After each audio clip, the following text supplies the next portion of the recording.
Hey everyone, hope you're well. Today we're going to start our last chapter of the course. This is chapter 8. It's going to be a pretty quick chapter on rational expressions. Today we're just going to be looking at how we can simplify a rational expression, and then tomorrow we will look at how to multiply and divide them. Okay?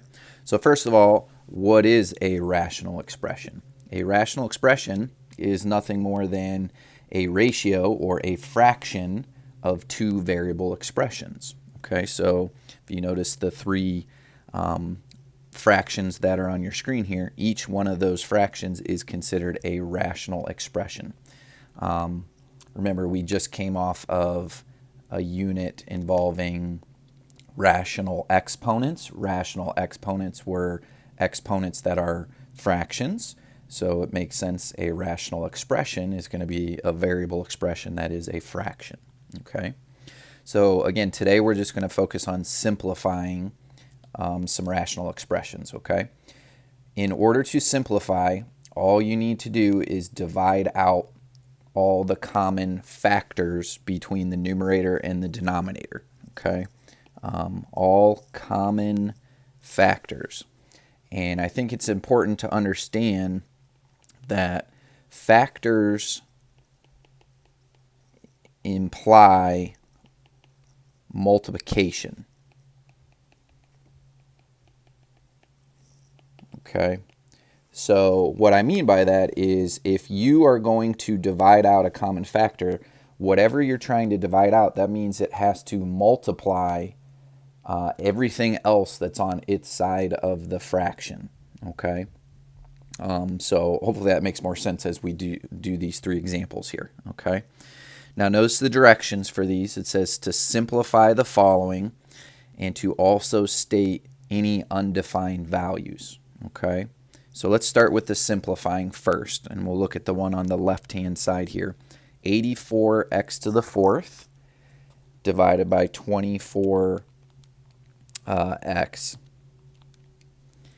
And let's see here. We're going to start with the number part, 84 over 24. Just want you to reduce that like you normally would. Let's see, 84 is divisible by 4 21 times. Okay, and 24 is, of course, divisible by 4 6 times. All right, now we can notice 21 over 6, that still is not completely simplified. I didn't have the greatest common factor between those. So I'm going to divide a 3 from each one of those now. 21 divided by 3 is 7. 6 divided by 3 is 2. Okay, so that fraction reduces to 7 over 2. Now, focus on the variables here. X to the fourth over x. Here's where you could simply just use a property of exponents. Take the 4 from the power in the numerator, subtract it by the 1 from the power in the denominator, and that's going to make this turn into x cubed. And then down here, that just doesn't wipe away, it becomes a 1. Okay? Now, anything that's left over in your numerators, you're going to multiply together. So I have a 7 and an x cubed. That's going to make 7x cubed. And then in the denominator, I have a 2 and a 1. Multiply those together, gives me a 2. There's my simplified expression. Okay? All right, now as far as the second half of the directions, it's saying to state any undefined values. We actually looked at this concept a little while back when we found the division or the quotient between two variable expressions. Remember, whenever you're creating a fraction and the fraction has variables in the denominator, there are values for that variable that would lead you to dividing by 0. Okay? And in this case, we just want to focus on the original denominator of 24x. Okay? So as far as undefined values are concerned, I just need to simply solve this equation. I'm going to say that 24x is not allowed to equal 0, right? If it does, then that means you would have an undefined value for the fraction, okay?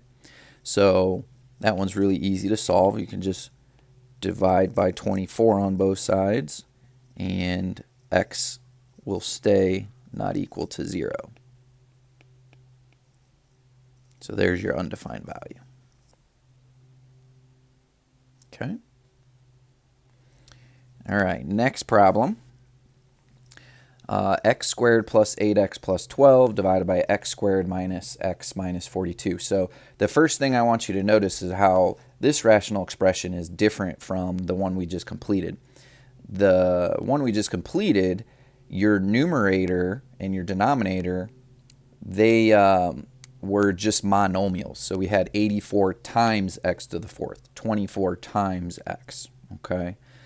That is not the case in this middle problem here. Now you have a trinomial in the numerator and a trinomial in the denominator. Here's a common mistake that students will make. They'll just try to say that these x squareds wipe out to 1s, these x's wipe out to 1s, and then like the 12 and the 42, you can maybe say that they have like a 2 in common, and this becomes a 6 and 21 or something like that, okay? However, notice you can't reduce those individual pieces like that because they're not multiplying everything else on their side of the fraction, okay? So that's where this rule really matters, okay? We have to divide out common factors, and factors implies multiplication. So x squared in the numerator of this fraction, it's not a factor, okay?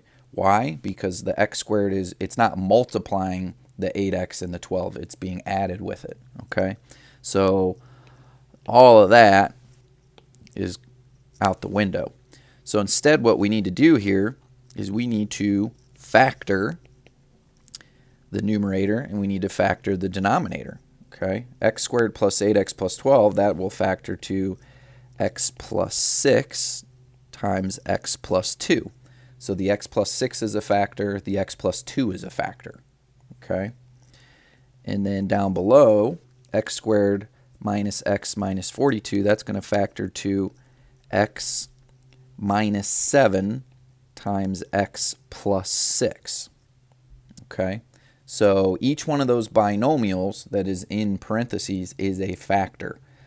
All right, so now that leads me to being able to reduce the x plus 6 in the numerator and the denominator both to 1s. I'm able to reduce those to 1s because they are multiplying the other factor on their side of the fraction. Okay, so that's going to lead me to x plus 2 over x minus 7.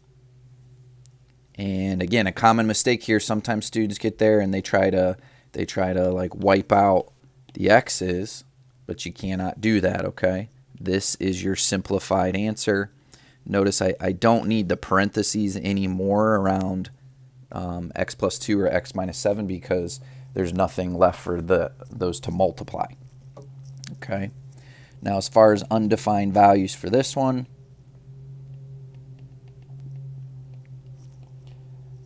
I always start with the original denominator, okay? And I'm just going to jump right to its factored form. That's going to be helpful here. So the original denominator, before I did any reducing, factored to x minus 7 times x plus 6. We're saying we can't equal 0, so that means x minus 7 can't equal 0, x plus 6 can't equal 0. So I end up with two undefined values. X can't equal 7, and x cannot equal negative 6. Okay. All right, one final problem here, very similar to the last one. I have a trinomial divided by a binomial here, but they're both quadratic. So factor the top and the bottom. if at all possible, x squared minus 4x minus 5. That factors to x minus 5, x plus 1. And then in the bottom, x squared minus 1, that's a difference of two perfect squares. It's been a while, but if you recall, perfect squares factor to conjugate pairs. So that's going to become x plus 1 times x minus 1 in factored form. Okay, now that we're factored, we can look to reduce. These x plus 1s will both reduce to 1s, and I am left with x minus 5 over x minus 1 as my simplified answer. Okay, for undefined values, again, start with the original denominator, and you can just jump to using the factored form of it. That cannot equal 0, so that means x plus 1 cannot equal 0, x minus 1 cannot equal 0. Therefore, x cannot equal negative 1 or positive 1. Okay. All right, your turn. Pause the video, try practice 1, come back, see how you did.